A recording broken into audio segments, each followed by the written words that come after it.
Back in 2021, many employers gave their employees an ultimatum: get the COVID vaccine or lose your job. And while many vaccine mandates are now dropped, some people are still feeling the impact of not getting that shot.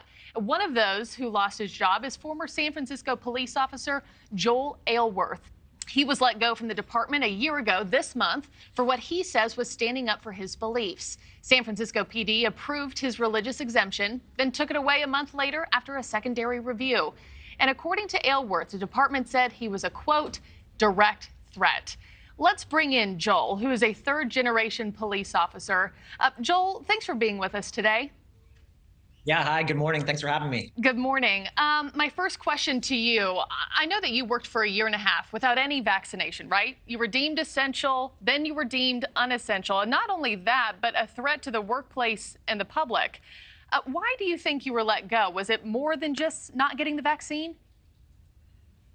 It's hard. Listen, it's hard for me to say. I mean, I think it's very politically driven. Not only was I deemed essential, I like to remind people, December 2019, when this all went down, I was working at the police academy, so I was not on the streets. Now, the department had no idea what to do with me because they closed the academy down for 2 weeks.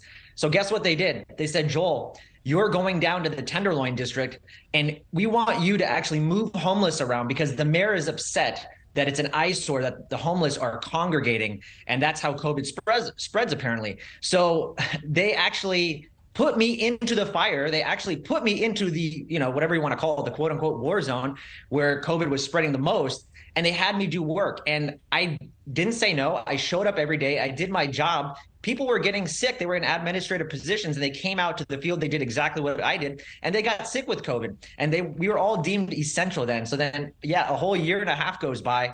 And now all of a sudden I'm not deemed essential. It's pretty ludicrous. And so I know that you applied to get a religious exemption, which was accepted and then basically denied. What are your beliefs, if you don't mind sharing them this morning, and your beliefs on why you think that exemption was overturned? Again, it's hard for me to say. I think it's probably all politically driven. I'm sure one day we'll find out that there was a lot of money that was driven into the pockets of the city and county of San Francisco. Hard for me to say. I don't really even think about some of these ideas of why they did these things to me.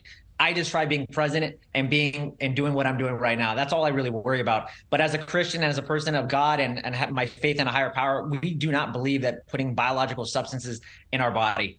And that's the bottom line. Now, some people I know that's very triggering for, and I've talked about it, and they disagree with me, and it creates a lot of divide. I'm not here to create the divide. And actually, I think we're more alike than you think. People that disagree with this idea of faith, usually it's because they believe in science, right? And so a scientist might say, well, Joel, this happened because this phenomenon or whatever reason this happened was because of energy. And a Christian might say, well, no, that's because of God or some higher power, right?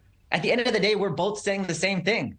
And so when we start to separate ourselves and divide ourselves from the oneness, we create more divide, more hatred. And I'm not here to do that. And I think we saw that throughout the entire pandemic. Your vaccine, you're for vaccines. You're not. You're Republican. You're Democrat. None of it matters. Like, we're actually all more alike than we are different. We need to remember that. Yeah, it was a very divisive time, that's for sure. And I think one of my last questions, we have about a minute left. I know you are taking legal action. What exactly is it that you're fighting for, and what would justice look like to you? Do you want that job back? We'll find out when that happens. But yeah, I represent 140 other people in my lawsuit. It's not just me. I just happen to have a platform to get up here and speak, and I'm grateful for that. But there's 140 of us that are suing the city and county of San Francisco for these egregious acts. It wasn't just me. It was other city workers and bus drivers and people that work for Muni. And they face the same trials and tribulations I do. We're looking to make whole. And there's a lot of damages, emotional, financial. I mean, it's pretty crazy. A lot of us have had to find new jobs, move out of states, and we're just looking to be made whole. You have to remember, one other thing I want to just highlight is that they put me through, and many others, through a non-disciplinary hearing.